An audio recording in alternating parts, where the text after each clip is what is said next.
Bonjour les taureaux, j'espère que vous allez bien. Bienvenue pour vos messages. J'en ai trop.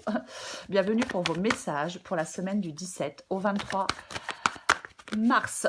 Juste un petit message à ceux qui... un remerciement plutôt aux gentils messages que j'ai reçus de soutien. Je vous remercie, ça fait vraiment du bien de se sentir soutenu. Voilà, allez, on va regarder pour vous les taureaux l'énergie qui vous accompagne pour cette semaine du 17 au 23 mars. Ok, c'est l'énergie du 7 de bâton. L'énergie qui vient de l'extérieur. Alors, en cette semaine, les taureaux, la semaine, elle s'annonce plutôt combative. Le 7 de bâton, ça nous parle d'une ambiance générale, hein, où vous allez devoir défendre votre position, vos idées, peut-être vos valeurs. C'est vraiment axé le 7 de bâton sur cette nécessité de s'affirmer face à l'adversité. On va se préparer en cette semaine à relever des défis, à faire preuve de courage et de détermination. En cette semaine, les taureaux, et peu importe le domaine, ne cédez pas à la pression et croyez en vous, croyez en vos convictions. Avec le 7 de bâton, on lâche rien. On lâche pas le morceau, on est droit dans ses bottes, on lâche rien. C'est une semaine combative pour vous les taureaux. Ok, on va regarder. Alors, non, j'en ai trop. Allez, pour les taureaux, semaine du 17 au 23 mars. Pour les taureaux, semaine du 17 au 23 mars. Ok, j'en ai 3, je prends les 3. Le jugement. Le cavalier de bâton. Le 9 d'épée. Encore 2 cartes pour les taureaux. Oh, j'ai l'œil qui me gratte. Ouais. Encore 2 cartes pour les taureaux, 17-23 mars. Super. Le fou et le 8 de coupe. J'ai le 9 de coupe en dos de paquet qui nous parle de satisfaction et de contentement. Est-ce que vous voyez tout? Ok, on commence. Le jugement. Le jugement, ça va être votre énergie à vous en cette semaine, en quelque sorte, comment vous allez vous sentir en cette semaine. Avec le jugement, c'est comme si vous alliez ressentir un appel à l'éveil et à la transformation. En cette semaine, on peut s'attendre à une prise de conscience importante, une révélation, ou alors une remise en question profonde de vos choix de vie avec le jugement. Vous pourriez ressentir un besoin urgent de vous libérer du passé, de faire table rase et de renaître à autre chose. C'est une semaine avec le jugement intense émotionnellement, mais libératrice et porteuse d'espoir. Cavalier de bâton, c'est ce que vous voulez. En cette semaine, vous allez avoir une envie d'aventure, de nouveauté cette semaine avec le cavalier de bâton. Vous allez avoir envie de bouger, de voyager, de découvrir de nouvelles choses, de sortir de votre routine. On peut être attiré avec le cavalier de bâton par des défis stimulants, par des opportunités aussi qui peuvent se présenter à vous. Ouais, il y a de l'enthousiasme, un peu d'impulsivité peut-être avec le cavalier de bâton. Alors oui, on peut dire,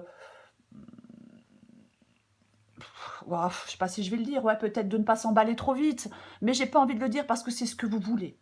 Donc, en cette semaine, je veux de l'aventure, de la nouveauté, de l'excitation aussi, pourquoi pas avec le cavalier de bâton. Ce qui pourrait bloquer, enfin le défi avec le 9 d'épée. Cette semaine, ce qui pourrait vous bloquer, vous mettre au défi, c'est votre anxiété, vos peurs et vos pensées négatives. On peut se sentir submergé par des soucis, un sentiment d'oppression avec le 9 d'épée. Donc le défi, ça va être de ne pas vous laisser paralyser par des angoisses, de trouver des moyens de les surmonter. Essayez peut-être de rationaliser des peurs, de se concentrer sur le positif. Pourquoi pas chercher du soutien?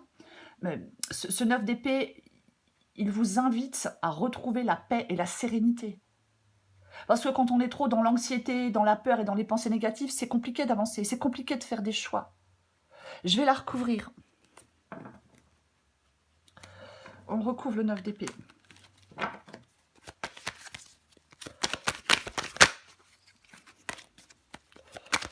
Allez, on recouvre ce... Oh, bon. J'ai de nouveau le 9 d'épée. Alors, on recouvre les deux 9 d'épée. Allez, on recouvre... Non, j'en ai trop. Allez, on recouvre le 9 d'épée pour les taureaux. Oh, intéressant ça. Le cavalier de coupe. Le cavalier de coupe. Alors,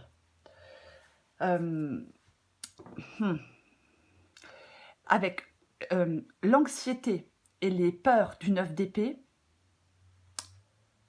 enfin, comment je vais dire, vous pourriez être tenté de fuir votre anxiété et vos peurs en vous réfugiant dans des rêveries, dans des illusions ou peut-être des relations idéalisées avec le cavalier de coupe. Le défi, c'est vraiment de ne pas ignorer vos problèmes, de les aborder avec une approche plus douce, parce que le cavalier de coupe, il vous encourage, il vous invite à faire preuve d'empathie envers vous-même. On vous invite à chercher du réconfort dans des relations positives. Mais attention quand même, parce qu'il faut se méfier des faux espoirs et des promesses illusoires. On peut, pour certains taureaux, avoir tendance à éviter la réalité et à se laisser emporter par les émotions.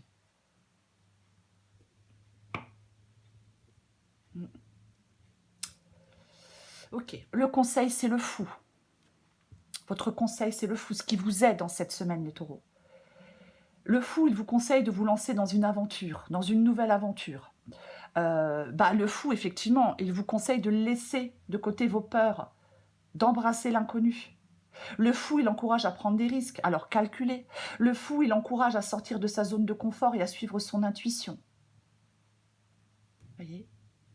On fait preuve de spontanéité, d'optimisme et de confiance en l'avenir avec le fou dans le conseil. Je vais le recouvrir. On recouvre le fou. Waouh! Super. Le 6 de bâton. Le 6 de bâton qui est une carte de victoire et de confiance en soi. Alors, on vous conseille de vous lancer dans l'aventure en ayant confiance en votre succès. Il ne faut pas hésiter à prendre des risques, à explorer de nouvelles voies.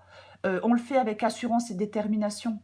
Parce que le 6 de bâton, il vous assure que vos efforts seront récompensés. Voyez ? On doit suivre son intuition, croire en ses capacités, ne pas avoir peur de s'affirmer. On a le 7 de bâton.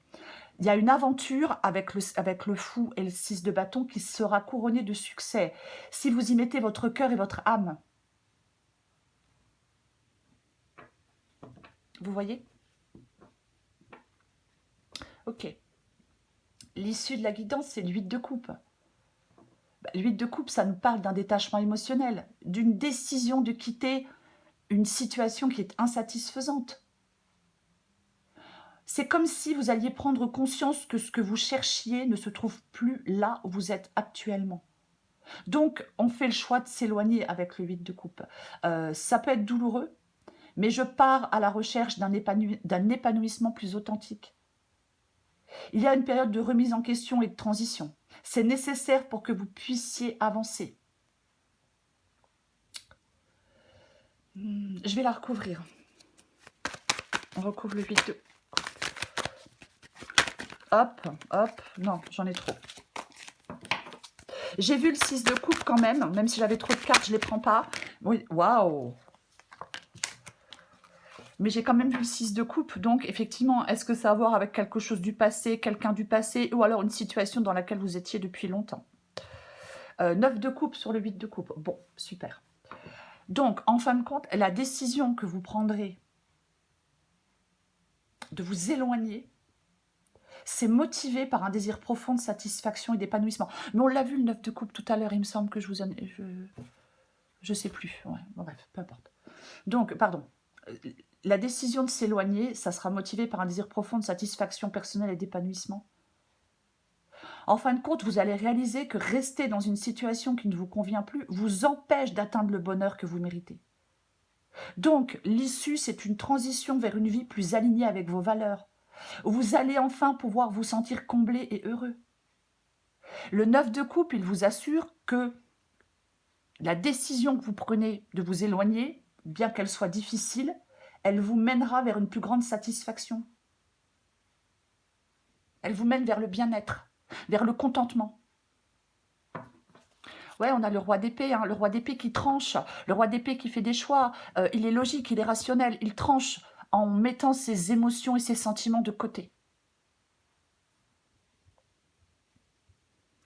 Bien évidemment, peu importe le domaine, les taureaux, hein, la guidance, elle est générale. Je prends encore une carte et après, je ferai une petite... pas une conclusion, mais bon, je ne sais jamais comment l'appeler. Je ferai une petite synthèse de tout ce qu'on vient de voir. Bah, elle tombe, je la prends. Moi et l'autre. Adapté en genre. Communique avec tact et bienveillance, mais sans filet. Ce que l'autre décide de prendre, de comprendre et de te renvoyer n'est pas ton affaire. Finalement, personne n'a jamais vraiment tort. On a juste super envie d'avoir raison, d'être comprise et entendue. Pour vous, les taureaux, en cette semaine, pour finir, si je puis dire, pour conclure, cette semaine, les taureaux, préparez-vous à un défi. Défendre, lutter, défendre, combattre, peu importe, mais j'ai envie de dire défendre votre position tout en étant confronté à un appel à la transformation. Laissez votre intuition vous guider vers de nouvelles aventures, mais ne vous laissez pas submerger par l'anxiété. Il y a un détachement qui sera nécessaire. Ce détachement nécessaire, il va être motivé par un désir profond d'épanouissement. Ayez confiance en vous, enfin en votre capacité plutôt. Ayez confiance en votre capacité à prendre les bonnes décisions et à vous éloigner de ce qui ne vous sert plus, à vous éloigner de ce qui ne vous épanouit plus. Vous devez suivre votre cœur avec audace et optimisme et vous trouverez le bonheur que vous recherchez. Voilà les taureaux. Je vous souhaite une très belle semaine, je vous embrasse et je vous dis à bientôt.